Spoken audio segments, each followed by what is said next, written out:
Ya, shalom. Senang pagi hari ini memulai hari-hari kita dengan Tuhan, karena segala sesuatu yang kita mulai dengan Tuhan, maka Tuhan yang akan memandu dan mengakhiri sampai akhirnya ya.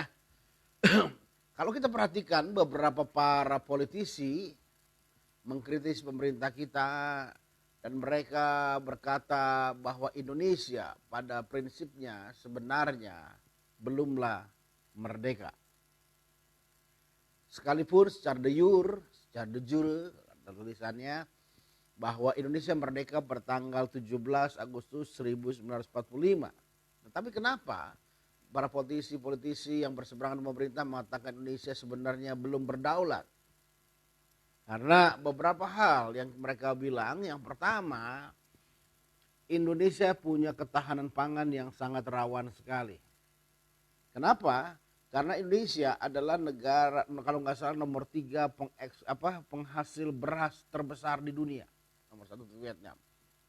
Tetapi faktanya penghasil beras nomor 3 di dunia masih mengimpor beras dari bangsa-bangsa lain. Saudara bisa bayangkan kalau Indonesia mengimpor beras dari Vietnam, lalu kita bertengkar, main bola, lalu ribut, hubungan diplomatik putus, lalu Vietnam tidak kirim beras lagi. Kita masih bisa baku bunuh gara-gara makan uduk pagi nggak makan ya. Artinya ketahanan pangan kita bergantung kepada bangsa lain. Yang kedua, ketahanan kesehatan kita. Kita belum berdaulat dalam ketahanan kesehatan. Kenapa?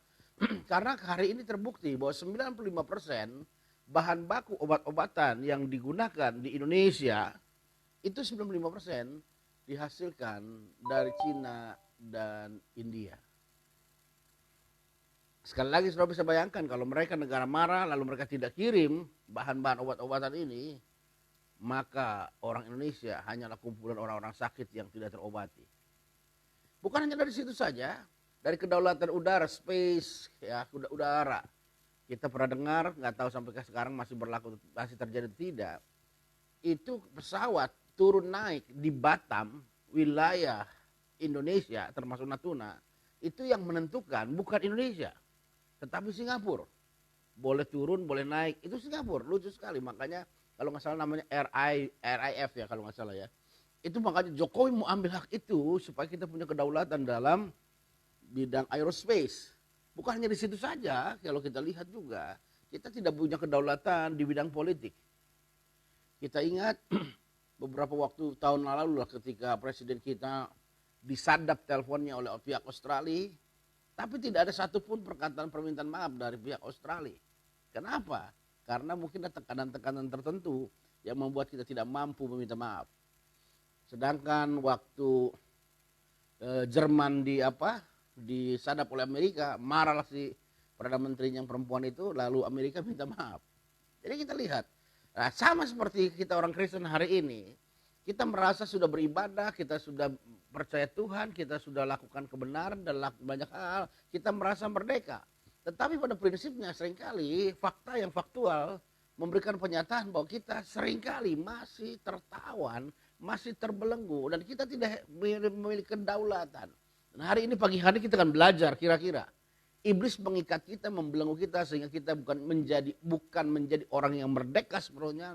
Itu karena faktor apa? Kita belajar hari ini faktor apa yang digunakan iblis mengikat kita, membelenggu kita, sehingga kelihatan kita menjadi orang merdeka, dan faktanya kita adalah orang-orang yang terbelenggu dengan hebat. Coba kita lihat 1 Samuel pasal 11 ayat 1-3.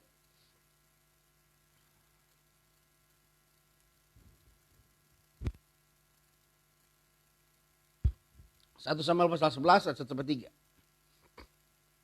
Dengan judul Saul menyelamatkan Yabes. Maka Nahas orang Amon. Amon adalah keturunan daripada Lot. Amon dan Moab itu keturunan Lot. Amon itu sekarang kota Aman di Yordania. Jadi Yordania ini keturunan daripada Lot itu ya. Maka Nahas orang Amon itu bergerak maju dan berkemah mengepung Yabes Gilead. Lalu berkatalah semua orang Yabes itu kepada Nahas, adakanlah perjanjian dengan kami, maka kami akan takluk kepadamu. Tetapi Nahas orang Amon itu berkata kepada mereka, dengan syarat inilah, Aku akan mengadakan perjanjian dengan kamu. Perhatikan perjanjian seperti ini, klausulnya seperti ini. Bahwa tiap mata, sebelah mana? Alkitab catat, tiap mata kananmu akan kucungkil. Dengan demikian aku akan mendatangkan malu pada segenap orang Israel. Para tua Yabes itu berkata, berikanlah kelonggaran kepada kami 7 hari lamanya, supaya kami mengirim utusan ke seluruh daerah Israel. Dan jika tidak ada seorang pun yang menyelamatkan kami, maka kami akan keluar menyerahkan diri kepadamu. Satu saat Yabes Gilead, bagian daripada suku Efraim ini, mengalami pengepungan oleh orang-orang Amon. Dan mereka mengalami kegentaran yang hebat, berarti mungkin peperangan yang tidak seimbang, situasi yang tidak menguntungkan bagi orang Yabes Gilead, maka mereka menyerahkan sebuah proposal perjanjian perdamaian. Daripada kami perang lalu takluk, lebih baik kami takluk dengan baik-baik tanpa harus kehilangan banyak kerugian yang hebat. Nah, tapi Nahas bilang begini, dengan syarat inilah aku akan mengadakan perjanjian dengan kamu, buat tiap mata kananmu akan kucungkil. Dengan demikian aku mendatangkan malu pada segenap orang Israel. Nah, pertanyaan menarik adalah, kenapa Nahas memilih mata sebelah kanan bukan sebelah kiri? Ada perbedaan nggak mata kanan sama mata kiri? Hah? Nah, kalau mata kanan dicungkil kan nggak kepake, tetap nggak bisa mana. Mana mata kanan mata kiri yang ditutup? Mata kanan ya. Kenapa yang dikejarlah mata kanan? Kata Panto karena mata kiri malah yang buka, Pak. Mata kanan tutup. Hah? Mata sebelah kenapa dipilih sebelah mata sebelah kanan?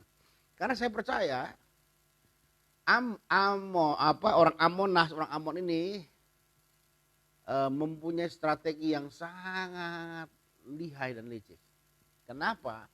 Karena kalau mata orang Yabes Gilead dicungkil mata sebelah kanan, maka sepanjang hidup mereka tidak akan merdeka, artinya akan dijajah.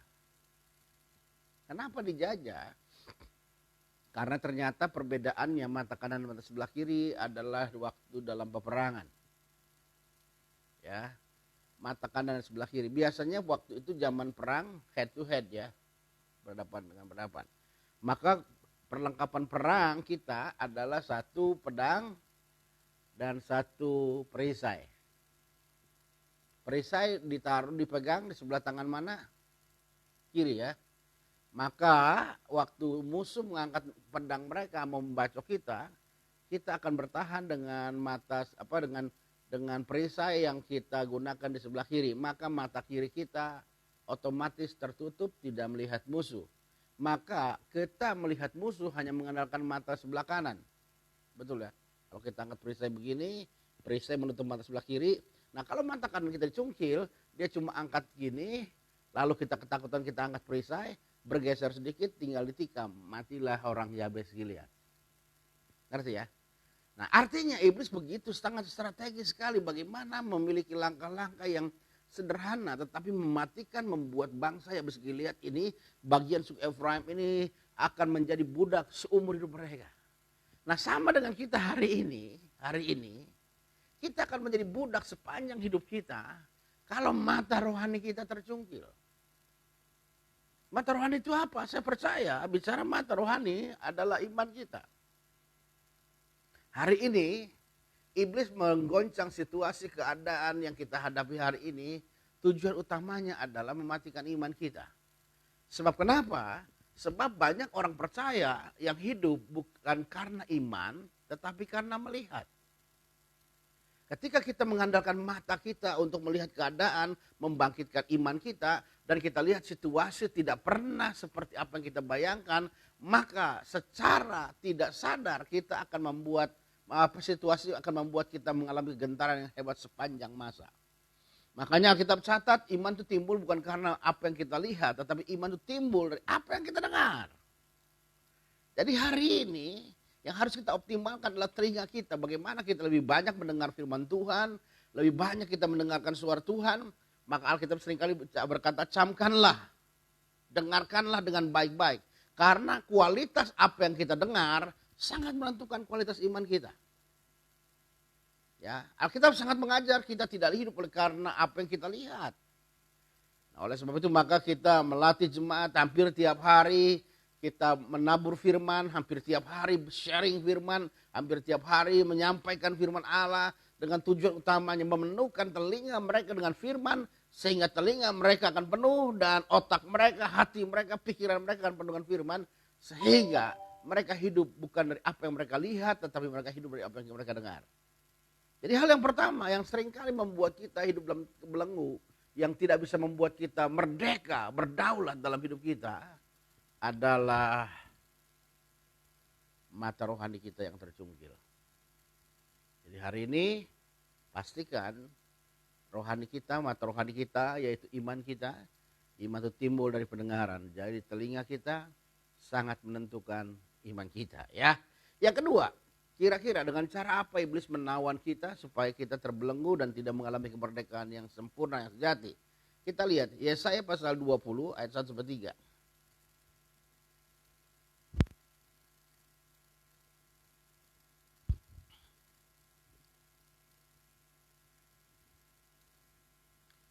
Yesaya 20 ayat 1-3 berkata demikian, perhatikan.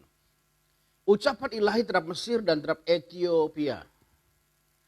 Pada tahun ketika panglima yang dikirim oleh Sargon Raja Asyur tiba di Asdod, lalu memerangi dan merebutnya, pada waktu itu berfirmanlah Tuhan kepada Yesaya bin Amos firman-Nya. Pergilah dan bukalah kain kabung dari pinggangmu, perhatikan, dan tanggalkan kasut, tanggalkan kasut dari kakimu. Lalu ia pun berbuat demikian, berjalanlah ia telanjang dan tidak berkasut. Berfirmanlah, seperti hambaku Yesaya berjalan telanjang dan tidak berkasut 3 tahun lamanya, sebagai tanda dan alamat terhadap Mesir dan Ethiopia. Ayat 4 tambahannya. Demikianlah Raja Asyur akan menggiring orang Mesir, perhatikan. Raja Asyur akan menggiring orang Mesir sebagai tawanan dan orang Ethiopia sebagai buangan, tua dan muda, telanjang dan tidak berkasut, dengan pantatnya kelihatan, suatu penghinaan bagi Mesir. Kita tahu waktu saya ke Israel 95% kalau tidak salah wilayah Mesir itu adalah padang gurun. Dan kita tahu di Israel juga, saya nggak tahu berapa persen, tetapi wilayah mereka juga banyak padang gurun. Nah, pada zaman dulu kalau orang perang, biasanya yang menang dan menaklukkan sebuah bangsa, maka bangsa yang ditaklukkan itu akan exile, akan dibuang. Dan itu masih terjadi pada zaman modern kita seperti hari ini. Kalau saudara pernah dengar negeri di Amerika namanya Suriname. Dan hebatnya di Suriname, Perdana Menterinya bisa berbahasa Jawa sekalipun tidak bisa berbahasa Indonesia. Belanda ya? Saya tadi ngomong apa? Belanda ya. Tapi negaranya di Amerika. Ya betul ya. Kalau nggak salah, maaf kalau salah nih karena ini live-nya ya. Berbisa dengan negeri wilayah bukan, artinya bekas jajahan Belanda lah ya. Kenapa? Karena orang-orang Indonesia dibawa, dipindahkan ke sana untuk menjadi budak di sana. Nah maka pada peristiwa itu juga kita ingat waktu Israel ditaklukkan lalu dibuang ke pembuangan, orang Yahudi dibuang ke Babel, itu pola yang dikerjakan supaya apa? Sebuah wilayah itu akan menjadi clear, akan menjadi steril dari pengaruh-pengaruh bangsa yang sebelumnya. Nah pertanyaan menariknya begini, zaman dulu belum ada helikopter Apache, belum ada helikopter yang angkut barang itu, ya apalah, pesawat terbang, kapal laut untuk membawa mereka. Nah, membawa mereka, maka mereka disebut pembuangan. Mereka bawa dari satu negeri ke negeri tujuan mereka itu dengan cara bagaimana? Maka tidak ada jalan lain, mereka akan dipaksa untuk berjalan kaki. Karena kalau tawanan dikasih kuda, mereka kabur. Nah, bagaimana ketika tawanan ribuan orang berjalan dari satu wilayah yang ditaklukkan kepada satu wilayah yang dituju, supaya mereka tidak kabur, tidak melarikan diri dari kumpulan orang itu. Saya tanya biasanya, Antara orang yang menjaga dengan orang-orang yang ditawan itu jumlahnya pasti lebih banyak yang ditawan. Tetapi bagaimana mereka memastikan bahwa tawanan-tawanan ini tidak lari, tidak membuat mereka repot. Maka kita berikan catatan gambar sederhana. Dalam ayat yang keempat, demikianlah Asyur akan menggiring orang Mesir sebagai tawanan dan orang Ethiopia sebagai buangan, tua dan muda, telanjang dan tidak berkasut. Ternyata cara sederhana yang paling murah supaya orang-orang tawanan tidak lari dari perbudakan mereka, tidak lari dari ikatan mereka, mereka dilepaskan kasutnya. Kenapa dilepaskan kasut sederhana? Karena sekali lagi dengan kontur wilayah di daerah Timur Tengah, padang pasir yang begitu panjang, maka mereka mengenal sebagai iklim kontinental. Artinya kalau siang karena pasir itu akan menjadi tempat menyerap matahari begitu panas, maka mereka kepanasan. Maka sekalipun dibebaskan dengan telanjang, dengan tidak berkasut, mereka tidak akan bisa lari dengan cepat karena tempat mereka berjalan begitu panasnya. Maka dengan mudah orang menangkapnya kembali. Artinya kaki yang tidak berkasut itu menjadi simbol seorang tawanan yang tidak bisa lari dari perbudakan. Nah, banyak orang Kristen juga pada prinsipnya hari ini yang tidak bisa mengalami kemerdekaan yang sejahtera Tuhan karena kakinya tidak berkasut. Artinya apa? Mereka nggak bisa mengalami breakthrough dengan Tuhan, terobosan dengan Tuhan yang hebat. Mereka tidak berani untuk lebih dekat lagi dengan Tuhan karena ada ikatan yang membuat mereka tidak bisa bergerak. Contohnya apa? Coba kita lihat. Keluaran pasal yang ke-8. Ini strategi iblis mengikat kita, bagaimana kita nggak bisa lari cepat mengalami breakthrough dengan Tuhan. Ayat 24 sampai ayat yang ke-28.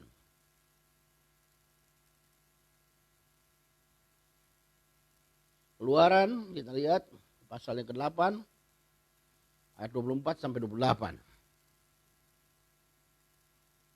Ayat 25 kita mulai. Lalu Firaun memanggil Musa serta Harun serta berkata, pergilah persembahkanlah korban Allahmu, perhatikan kalimat ini, di negeri ini. Tapi Musa berkata, tidak mungkin kami berbuat demikian, sebab korban yang akan kami persembahkan kepada Tuhan Allah kami adalah kekejian bagi orang Mesir. Apabila kami mempersembahkan korban yang menjadi kekejian bagi orang Mesir di depan mata mereka, tidakkah mereka melempar kami dengan batu? Ayat 27-nya. Kami harus pergi ke padang gurun 3 hari perjalanan jauhnya untuk mempersembahkan korban kepada Tuhan Allah kami. Seperti yang difirmankannya kepada kami. Lihat ayat 28-nya. Lalu kata Firaun, baik, aku akan membiarkan kamu pergi untuk mempersembahkan korban kepada Tuhan Allahmu di padang gurun. Perhatikan kalimat ini. Hanya janganlah kamu pergi terlalu jauh. Berdoalah untuk aku. Dari 10 tulah ini yang menarik adalah 6 tulah dikatakan Allah mengeraskan hati Firaun. 4 tulah Alkitab beri catatan Firaun mengeraskan hatinya. Dan 3 kali kondisi terpepet orang Mesir ini membiarkan orang Israel beribadah. 3 kali. Tapi strategi Firaun bagaimana ketika memberi izin kepada orang Israel beribadah, maka 3-tiganya sekalipun memberi izin, mereka punya strategi khusus mengikat orang Israel. Yang pertama dikatakan, pergilah mereka beribadah tapi jangan jauh-jauh. Nanti yang kedua, pergilah beribadah tapi anak dan istrimu ada di sini. Yang ketiga, mereka boleh beribadah tetapi kambing dombanya ditinggal. Nah, pertanyaan saya, kalau kambing dombanya ditinggal di Mesir, pertanyaannya, orang Israel ketika mereka beribadah di padang gurun kira-kira akan lanjut move ke Kanaan, tanah perjanjian, atau balik ke Mesir? Maka saya percaya mereka balik ke Mesir. Kenapa? Kambing dombanya ada di Mesir. Kalau mereka pergi beribadah 3 hari lama jauh perjalanan mereka di padang gurun, setelah mereka mengalami Tuhan, firman Tuhan yang menguatkan, memotivasi mereka, wow, negeri yang Tuhan janjikan adalah Kanaan. Pertanyaan saya, ketika anak-anak dan istrinya masih ada di Mesir, apakah mereka akan lanjut ke tanah Kanaan? Tidak, mereka akan kembali lagi. Yang pertama dikatakan pergilah tapi jangan jauh-jauh. Kenapa jangan jauh-jauh? Supaya tentara Mesir dengan kuda-kudanya apabila orang Israel mau pergi mereka bisa mengejar mereka dan menangkap mereka dengan mudah. Artinya iblis seringkali membiarkan kita beribadah, kelihatannya membebaskan kita melakukan banyak perkara. Tetapi ada satu hal yang membuat dia tetap mengikat kita supaya kita mudah dikuasai. Jangan jauh-jauh. Hari ini tidak banyak anak-anak Tuhan yang berani all out dengan Tuhan. Tidak banyak anak-anak Tuhan, orang percaya yang berani masuk intercept sampai mendekati tahta Tuhan yang kudus. Mereka jadi orang Kristen yang rata-rata. Kenapa? Karena pertimbangan mereka, ya kami masih manusia. Kalau kami masih bisa berbohong dalam bisnis, kalau kami bisa berbohong dalam usaha kami, kalau masih tidak benar, wajar sebagai manusia. Hati-hati. Tuhan mau membuat anak-anak Tuhan hidup dengan radikal dengan Tuhan. Artinya itu artinya roots, artinya akar. Artinya kita sungguh-sungguh all out dengan Tuhan. Kalau engkau menjadi pengusaha, jadi pengusahalah yang mengasihi Tuhan dengan sungguh-sungguh. Kalau engkau menjadi orang yang buka toko atau apapun juga jadi karyawan, hiduplah all out dengan Tuhan. Sehingga iblis tidak punya kesempatan untuk memenjarakan hidupmu yang kedua kalinya. Jadi yang kedua adalah kasut yang dibukakan. Artinya kita nggak mau intim dengan Tuhan. Berapa banyak jemaat ditawar, yuk melayani Tuhan. Mereka nggak mau, kami cukup saja jadi jemaat biasa. Ya, artinya kita nggak mau masuk dalam sebuah medan peperangan bersama dengan Tuhan. Dan yang ketiga, apa yang yang digunakan iblis mengikat kita supaya kita tidak mengalami kemerdekaan yang sepenuhnya? Saya percaya salah satu yang paling tidak kelihatan adalah yang namanya kepahitan. Bilangan 20 memberikan catatan orang Israel waktu keluar dari Mesir, mereka mau ke tanah perjanjian. Di tengah jalan, hampir sampai di tanah perjanjian, mereka melewati daerah Edom. Singkat cerita, orang Israel ini minta izin kepada Edom, minta izin lewat saja, exit permitnya untuk lewat. Orang Edom nggak memberikan izin dan mereka marah dan mereka keluar menjumpai orang Israel dengan pedang. Kenapa orang Edom ini nggak ngasih jalan? Ternyata ada sakit hati sepanjang masa. Orang Edom, kalau kita bisa baca Kejadian 36 ayat 1, adalah keturunan Esau. Jadi yang mau dilewatin adalah wilayah keturunan Esau. Sedangkan yang lewat orang Israel adalah keturunan Yakob.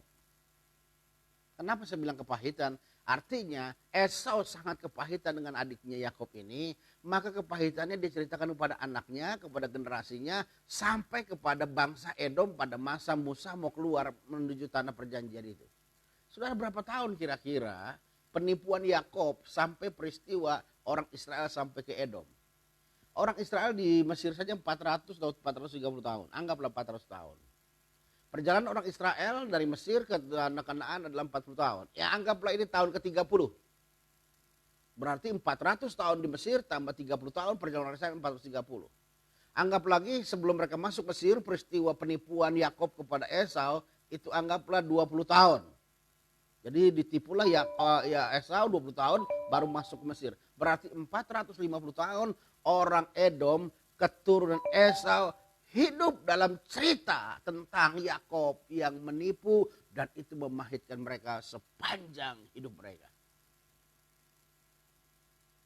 Oleh sebab itu maka tidak heran kita perhatikan kalimat pertama yang Yesus ucapkan ketika di kayu salib, 7 word on the cross. Dia berkata, ya Bapa ampunlah mereka sebab mereka tidak tahu apa mereka perbuat. Sebab kenapa? Tanpa pengampunan maka kematian Yesus sia-sia. Yesus ketika naik ke atas bukit Golgota sebagai gambaran domba Paskah yang sempurna. Sedangkan domba yang dikorbankan pada hari Paskah, Alkitab berkata catatan harus domba yang tidak bercacat dan tidak bercela. Kalau Yesus kepahitan, hatinya benci kepada Yudas yang mengkhianati, kepada Petrus yang menyangkalnya, kepada orang Israel yang menyalibkannya, kepada orang Yahudi yang teriak-teriak salibkan dia, maka sekalipun dia mati, menderita di atas salib, maka korbannya tidak sempurna. Kenapa? Karena ada cacat. Di mana cacatnya? Ada luka di dalam hati Yesus. Jadi sampai hari ini kalau Yesus tidak mengampuni, tidak ada keselamatan. Artinya sehebat apapun yang Yesus lakukan di dalam pelayanannya, di dalam karyanya, tanpa pengampunan itu nonsens. Tidak ada artinya apa-apa. Nah berapa banyak sekarang anak-anak Tuhan yang melayani Tuhan, yang hidup kelihatannya sungguh-sungguh melayani Tuhan, menjadi hamba Tuhan, menjadi song leader, menjadi singer, tapi hatinya kepahitan. Maka kepahitan itu menghapuskan semua poin reward yang kita lakukan buat Tuhan. Yesus mati di kayu salib, maka penderitaannya, kesusahannya, apapun yang dia lakukan itu poinnya tidak ada di mata Tuhan. Karena tidak berkenan dalam korban yang seperti itu. Di hari ini yang ketiga yang membuat kita menjadi orang-orang yang tidak merdeka adalah kepahitan. Jadi oleh sebab itu maka pagi hari saya rindu kita semua ada dalam hadirat Tuhan. Selalu minta belas kasihan Tuhan karena saya sadar tidak mudah yang namanya mengalahkan kepahitan. Jadi 3 perkara hari ini yang menjarakan kita, membelenggu kita sehingga kita tidak mengalami kemerdekaan yang sejati. Yang pertama adalah kita kehilangan iman kita. Sepanjang kehilangan iman, maka masalah akan mengintimidasi kehidupan kita. Yang kedua, kita kehilangan kemerdekaan kita dengan cara apa? Kita tidak punya keberanian menghadap Tuhan dengan berani. Artinya hidup kita dibelenggu oleh masa lalu kita. Dan yang ketiga adalah kita menemukan bahwa kepahitan menjadi belenggu yang hebat mengikat kehidupan kita. Amin buat Tuhan. Mari kita tundukkan kepala kita. Kita angkat pujian tadi, hanya nama Yesus, hanya nama Yesus. Stephen bantunya Stephen.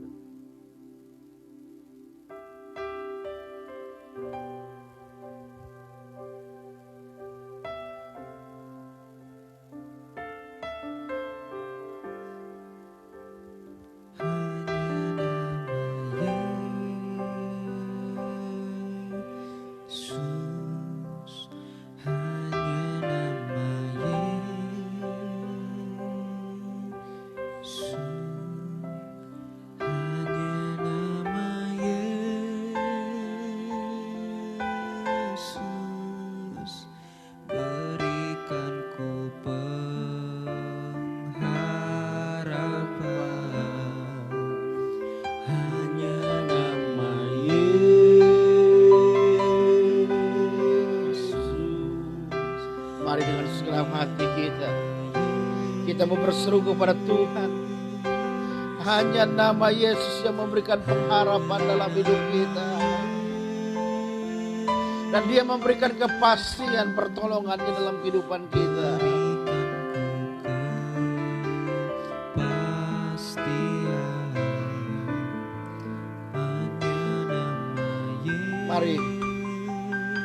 Mari kita berseru kepada Tuhan dengan hati kita yang lebih kurus, yang lebih tulus kepada Tuhan. Serukan nama Yesus pada pagi hari ini. Mari setiap jemaat yang ambil bagian juga dalam ibadah live streaming pagi hari ini, Morning Glory pagi hari ini, berserulah kepada Tuhan. Panggil nama Tuhan, panggil nama Tuhan, berserulah kepada Tuhan. Sebab Tuhan berjanji, setiap orang yang berseru kepada Tuhan, maka Allah akan menyelamatkannya. Hari ini kita mau berseru kepada Tuhan di tengah-tengah situasi yang menghancurkan kita, di tengah-tengah keadaan yang membuat kita gentar, di tengah-tengah situasi yang membuat kita gemetar. Nama Yesus sumber pengharapan kita, nama Yesus yang akan menyelamatkan hidup kita, nama Yesus yang akan menyembuhkan setiap sakit penyakit kita. Mari kita katakan sekali lagi, hanya nama Yesus, hanya nama Yesus. Haleluya, haleluya, haleluya. Kami percaya pada pagi hari ini kami akan memperoleh kemenangan bersama dengan Tuhan. Sebab Tuhan berjanji, Allah ada di tengah-tengah kehidupan kami. Allah siap mengulurkan tangannya bagi kami. Allah siap mengerjakan perkara-perkara yang hebat untuk menolong kehidupan kami ya Bapa. Haleluya, haleluya, haleluya, haleluya, haleluya.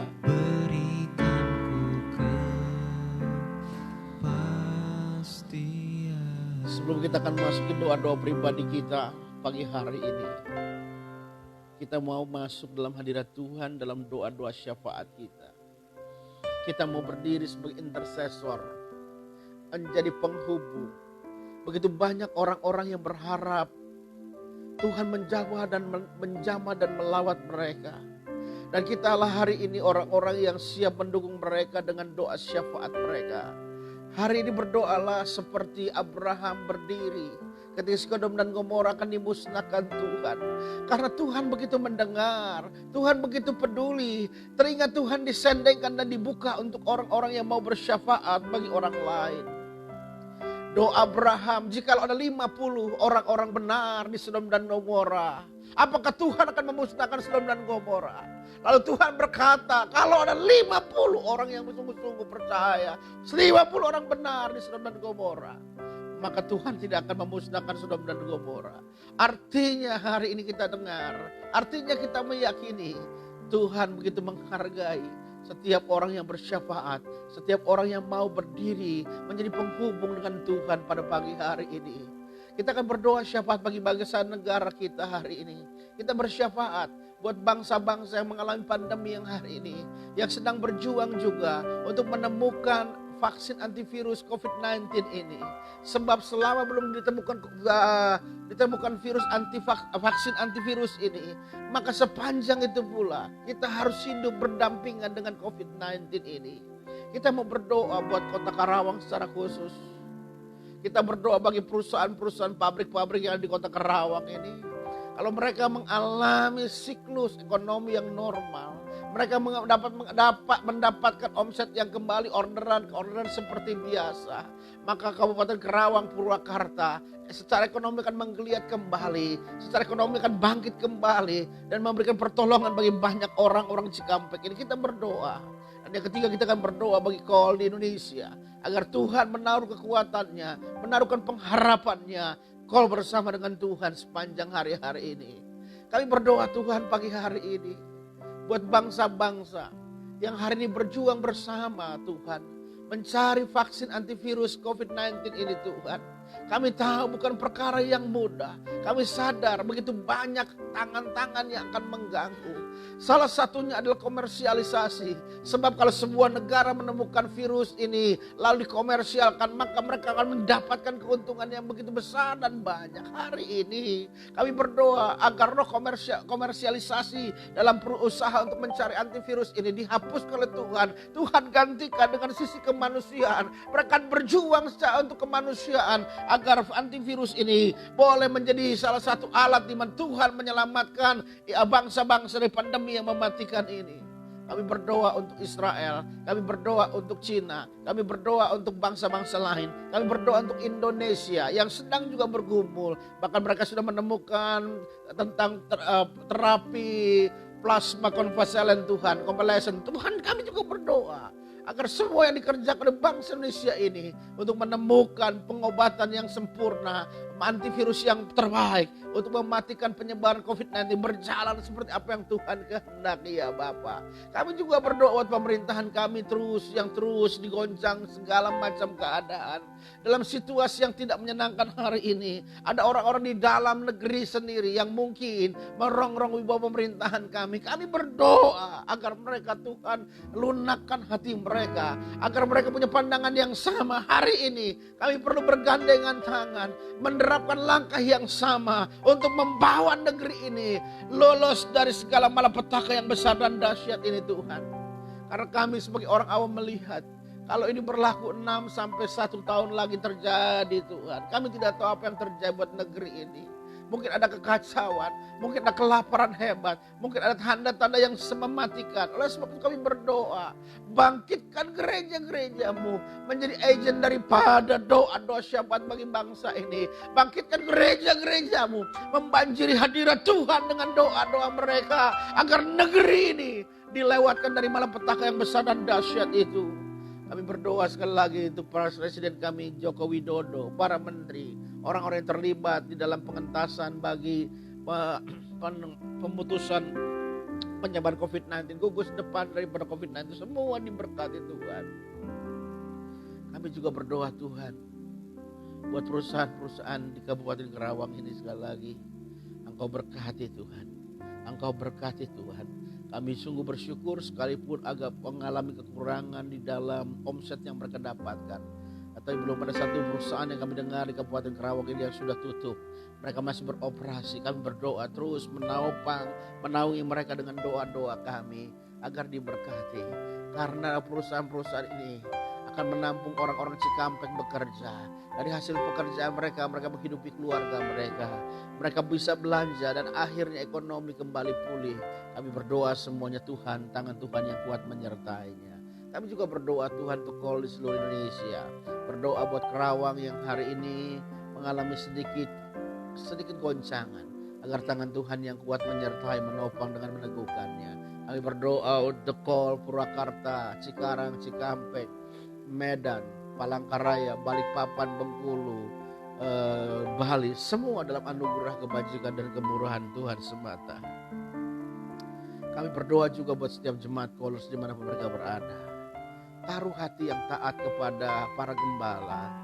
Ketika gembala memutuskan untuk menunda ibadah mereka, menunggu PSBB, mereka adalah jemaat Tuhan yang tunduk akan otoritas, mengerti akan setiap keputusan yang diambil pemimpin mereka, sehingga mereka menjadi anak-anak Tuhan yang menyenangkan hati Tuhan. Kami juga berdoa untuk Pak Domingus hari ini yang akan pulang ke tempat pelayanan dan kembali ke tengah-tengah keluarganya Tuhan.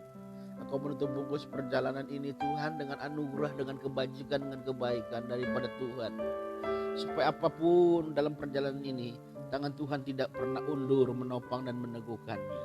Kami juga berdoa untuk keluarga yang tinggalkan istri dan anak-anaknya di mana mereka berada. Tangan penyertaan dan peliharaan Tuhan menyertai kehidupannya. Kami berdoa juga untuk Pak Anto Tuhan. Engkau yang tahu apa yang dia kerjakan hari ini.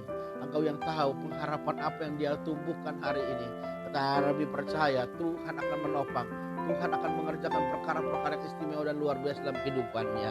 Kami juga berdoa buat Eki Tuhan, hamba Tuhan, anak mudamu yang luar biasa ini. Engkau urapi dengan hati yang rendah, sehingga keberhasilan dia miliki tidak membuat dia menjadi sombong.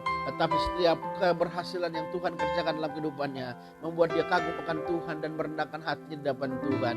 Berkati orang tuanya dimanapun mereka berada. Tangan penyertaan Tuhan memelihara dan memberkati mereka semua. Kami juga berdoa untuk Ibu Gembala kami Tuhan. Kami berdoa menopangnya Tuhan dalam segala kesulitan yang dia jumpai. Dalam keadaan yang mungkin membuat dia gentar. Tapi kami percaya hari ini dia akan menjadi Ibu Gembala. Dia akan memberikan nutrisi rohani bagi anak-anak domba-domba peliharaan Tuhan. Sehingga dia menjadi ibu yang menjadi teladan bagi banyak orang. Kami juga berdoa untuk Sean Tuhan dalam masa mudanya. Jagalah kekudusannya Tuhan.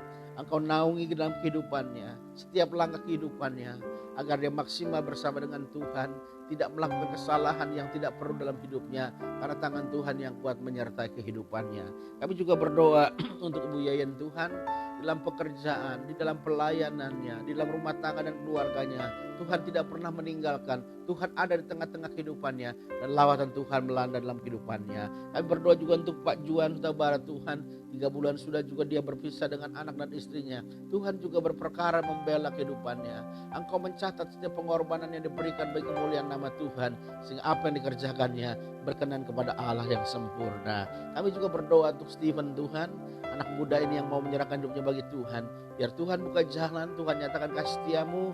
Dan untuk rencana tahun ini dia masuk Petamburan. Tuhan juga bekerja dan membelanya dengan luar biasa.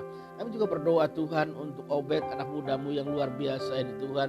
Yang Tuhan siapkan menjadi generasi kedua daripada call ini, khusus call Bengkulu. Tuhan kami berdoa, urapan Allah, segala karunia kebaikan Tuhan menyertai kehidupannya Bapa.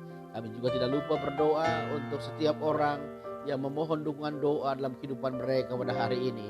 Untuk Pak Yan di Timika yang dalam proses pemulihan kesehatan akibat tumitnya putus Tuhan karena gerinda. Tuhan juga membela, Tuhan juga bekerja dengan hebat dan luar biasa. Kami berdoa juga untuk seorang ibu di Cakung Tuhan yang mengalami diabetes Tuhan, bahkan kakinya mengalami luka. Kami berdoa biar segera kering dan bisa dia beraktivitas kembali. Kami berdoa juga untuk Mama Elin dalam proses pemulihan kesehatan diregensi akibat stroke. Tuhan juga membela, Tuhan juga ada di tengah-tengah hidup mereka. Kami juga berdoa buat si Lydia Koyanto di Kelari Tuhan, yang berdoa, yang sedang hari ini sedang masuki proyek tender Tuhan, untuk mendapatkan tender Tuhan. Kami berdoa Tuhan membuka jalan, Tuhan membukakan tingkap-tingkap di langit, mencurahkan berkat yang berkelimpahan sehingga semuanya bisa bergerak bersama dengan Tuhan. Dan pagi hari ini kami menyerahkan Kolos dimanapun mereka berada, biar tangan penyertaan Tuhan ada di tengah-tengah hidup mereka, anugerah Tuhan ada di tengah-tengah hidup mereka. Dan hari kami percaya, kami mendedikasikan hari ini menjadi harinya Tuhan, maka sepanjang hari ini hidup kami adalah penyembahan kami kepada Tuhan. Terima kasih Bapa, terima kasih. Hanya dalam nama Tuhan Yesus Kristus kami bersyukur, kami berdoa. Haleluya. Amin.